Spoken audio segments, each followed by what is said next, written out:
আজকের ক্লাসে আমরা লোন সিন্ডিকেশন বা ঋণ যৌথায়ন নিয়ে আলোচনা করব। লোন সিন্ডিকেশন হলো এমন একটা প্রক্রিয়া যেখানে একাধিক ব্যাংক বা আর্থিক প্রতিষ্ঠান একসাথে মিলে একটা বড় প্রকল্প বা ব্যবসায়িক প্রতিষ্ঠানের জন্য ঋণ প্রদান করে। অর্থাৎ যখন কোনো প্রতিষ্ঠান বা প্রকল্পের জন্য একক ব্যাংকের পক্ষে প্রয়োজনীয় বিশাল অঙ্কের ঋণ দেওয়া সম্ভব হয় না, তখন একাধিক ব্যাংক যৌথভাবে অর্থ প্রদান করে। একে বলা হয় লোন সিন্ডিকেশন। এটার ফর্মুলাটা হচ্ছে মোট ঋণটা হবে প্রত্যেক ব্যাংকের অংশীদারিত্বের যোগফল। উদাহরণ আমরা যদি চিন্তা করি, সেই ক্ষেত্রে 300 কোটি টাকা প্রয়োজন একটা প্রকল্পের জন্য। ব্যাংক এ দিবে 100 কোটি, ব্যাংক বি দিবে 150 কোটি, সি দিবে 50 কোটি। তাহলে লোনটা দাঁড়াবে হচ্ছে 300 কোটি টাকা। লোন সিন্ডিকেশনটা কেন ব্যবহৃত হয়?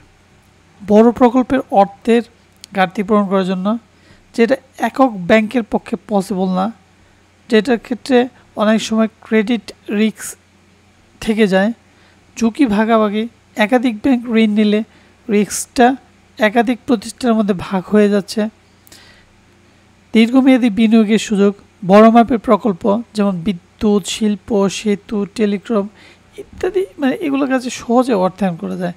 বাজারে সুনাম বৃদ্ধি হয়, যৌথভাবে অংশগ্রহণ করলে ব্যাংকগুলোর সুনাম ও আস্থা বৃদ্ধি পায়। গ্রাহকের সুবিধা, গ্রাহক একাধিক ব্যাংকের সুবিধা পায়, যেমন কম সুদ, সহজ শর্ত। এগুলা কারা এই লোন নিতে পারে? লোন নিতে পারে বিদ্যুৎ উৎপাদন প্রকল্প, বড় শিল্প কারখানা, অবকাঠামো উন্নয়ন প্রকল্প, রিয়েল এস্টেট বা বড় নির্মাণ প্রকল্প, সরকারি বা বেসরকারি কর্পোরেট সংস্থা। এটার জন্য কি কি প্রয়োজনীয় ডকুমেন্ট প্রয়োজন পড়ে?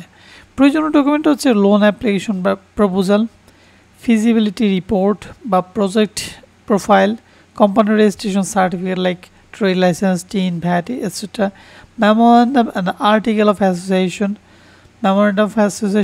Article of association, audited financial statement গত 3 বছরের, projected cash flow statement, collateral documents, directors information and network statement, credit information bureau, environmental clearance certificate.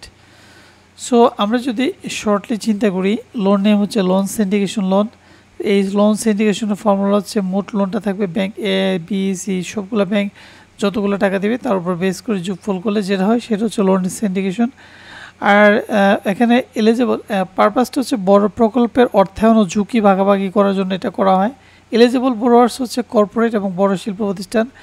এটার জন্য কি ডকুমেন্টস, যেগুলো হচ্ছে কি ডকুমেন্টসগুলো লাগবে হচ্ছে project report, financial statement, CIB, collateral papers. So thank you সবাইকে।